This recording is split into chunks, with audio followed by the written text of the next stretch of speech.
So I want to go over the solutions to the even number problems of the homework. Hopefully you've realized by now that the way the textbook works is they tend to give a pair of questions, one even and one odd, and they give the answers to the odd questions. So I'm just giving the answers to the ones that aren't already in the textbook. So if you follow along with this, it should show you how you can do the same thing for the odd problems. All right, so in the first problem, they mentioned that they've got two half cells. One has got silver metal sitting in a silver, I want to say silver nitrate solution, but it's the point is it's got silver ions dissolved in it. The other is a nickel half cell sitting in nickel ions. And the first thing you got to do is figure out between those two half cells, where would the oxidation reaction happen and where would the reduction reaction happen. All right, so one way that we can do this is by looking at our activity series right here and saying which one of these guys would rather, well, the way I think about it is, which one would rather exist in its metallic form. All right, so you can see silver is down here. It's way closer to those things like gold. So silver wants to become silver metal. All right. Nickel's way up here, so it doesn't want to be in its metallic form quite as bad. So when you look at the reactions, you want to think, okay, which of the reactions would allow silver to become its metallic form? All right, and that would be the one where you show silver ion getting reduced to make silver. So therefore, nickel would want to get oxidized. All right, so what would be happening at the anode is the oxidation reaction. The cathode would be the reduction reaction. Notice I had to you had to multiply the reduction reaction by 2 so that your electrons between the half reactions would cancel out. The anode is going to be designated as negative. The cathode is positive. One way, I'm not sure whether the IB requires you to know this, but one quick way to remember this is to think of this as a negative ode. All right, anode. All right, so that's going to be negative. And when you draw the word cathode, think of that T as being a big plus sign. All right, so that's going to be plus. All right, so if you do this, which way would the electrons flow? All right, since the nickel electrode is giving up its electrons, all right, those electrons would then flow through the wire towards the silver one. And silver, you can see, is the one that accepts it. So it's going to go nickel to silver. All right, and within the half cells, since the electrons are flowing towards the silver electrode, that electrode would develop a negative charge, and so positive things would migrate towards it. All right, anions would migrate towards the nickel electrode. All right. So in the next problem, in this problem it requires a little bit of thinking, and you have to look at the problem and see what do they provide us with. Okay, so they provide us with the overall electrode potential of the cell. All right, and we know that it has these two half reactions. We have those two half reactions from let me see, is it in the problem? That would be,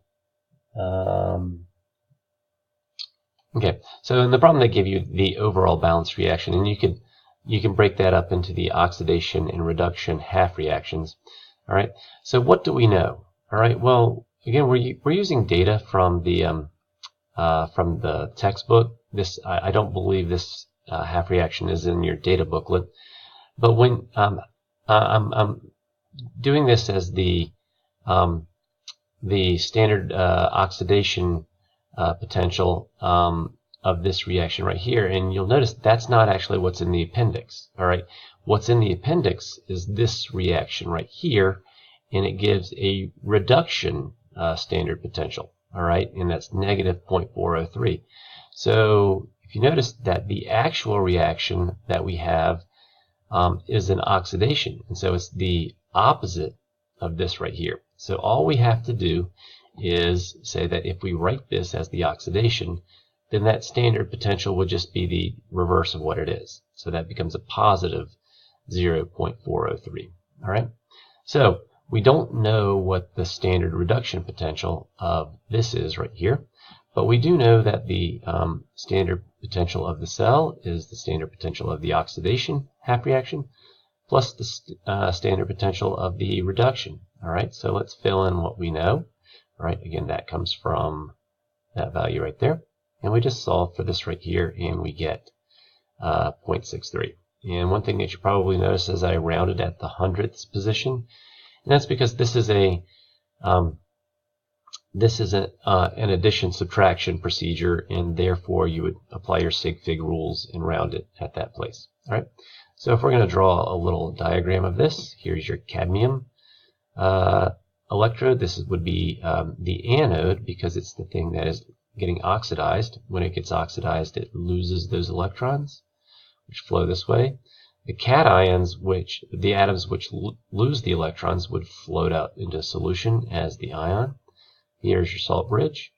All right, when it flows to the palladium cathode, this is the voltage that would get registered. All right, again, that is the standard cell potential. All right, and you would have this ion right here from your reduction half reaction in solution.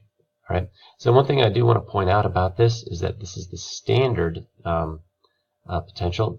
So that's what that little degree symbol there is, and what that would mean about this particular setup is that the concentrations of this would have to be originally 1 molar, and the concentrations of this would originally have to be 1 molar. All right, and if those conditions are met, this is what the standard potential should be.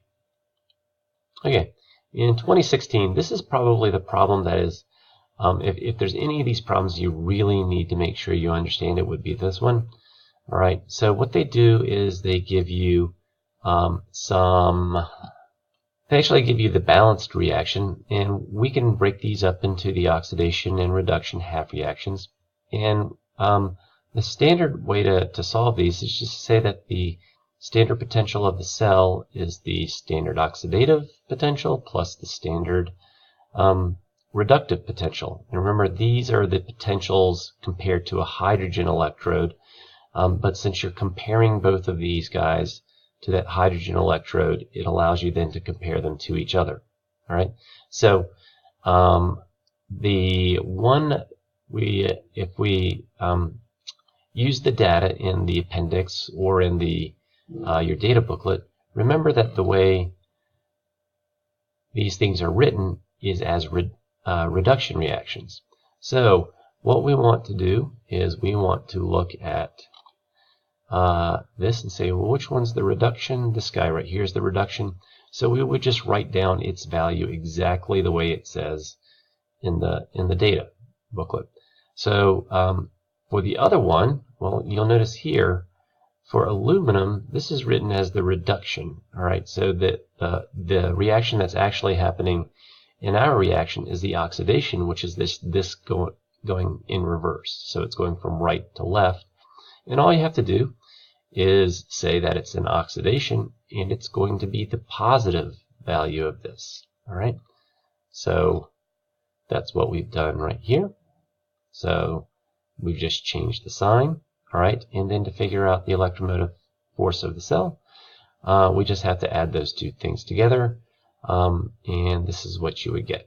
All right, so one thing about this is that if you're doing a reaction that actually is spontaneous, and a reaction that would actually work as written, which is what this problem starts you with, the electromotive force that you calculate should be positive. All right, so if it were to turn out to be negative, what it would mean is that it would actually occur in the opposite direction of the way that it's written. Same thing here. We're going to write down an oxidation half reaction, reduction half reaction. One thing I want to point out about this is that when I wrote down these half reactions, I ended up having to multiply the top one by 2, and that's so that our electrons would cancel out. All right, but the question is, when you multiply that half reaction by 2, do you end up doubling the standard potential? All right, and notice here that the standard potential, first of all, since this is an oxidative potential, I'm going to have to do the opposite, change the sign. So let's go. We're going from Fe2 to Fe3. All right, so let's look here. This is the one right here, Fe2 to Fe3. All right, and notice this is written as the reduction, but what we're interested in is when it is the oxidation. So it's the opposite. All right, and notice that what I did, so here's that potential. This is from the data booklet. The number I got was actually from the textbook. That's why there's, the one I used is 0.771. But notice that all you have to do is change the sign from a positive to a negative. All right, and instead of writing it as E reduction, you write it as E oxidation. All right, so this one right here is actually the reduction, so you write that down exactly how it comes out of that booklet. And the one thing I wanted to point out is that this right here does not get doubled. All right, so even though I doubled this reaction right here, when I wrote it as the half reaction, I do not double the standard potential that you use here. All right, so add those together, and this is what you would get. All right, so the last problem gives you a bunch of different reduction half reactions. It asks you to calculate what would be the cell that would have the highest potential and what cell would have the lowest potential. All right, so the thing about this, first thing that you should notice is that every single one of these is written as a reduction, and hopefully you are familiar enough with this by now to realize whenever you have a redox reaction, you have one reduction half reaction, but you also have to have an oxidation half reaction.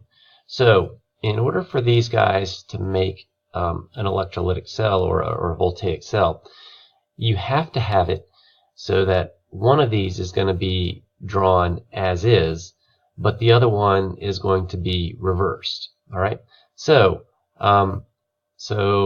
looking at this, let's try to find the biggest difference. All right, well, this one right here looks fairly large, and remember, since this looks since that's pretty big, or actually one way we could look at it is, what's the largest absolute value? Would be this one right here. All right, so in order for it to go in a favorable direction, we're going to want, since it's a negative potential, the reaction that would be favored would actually be the opposite. All right, the positive one with a positive potential, and the way to do that is to flip this around. All right, so if we do the reverse of this reaction, it would be this right here.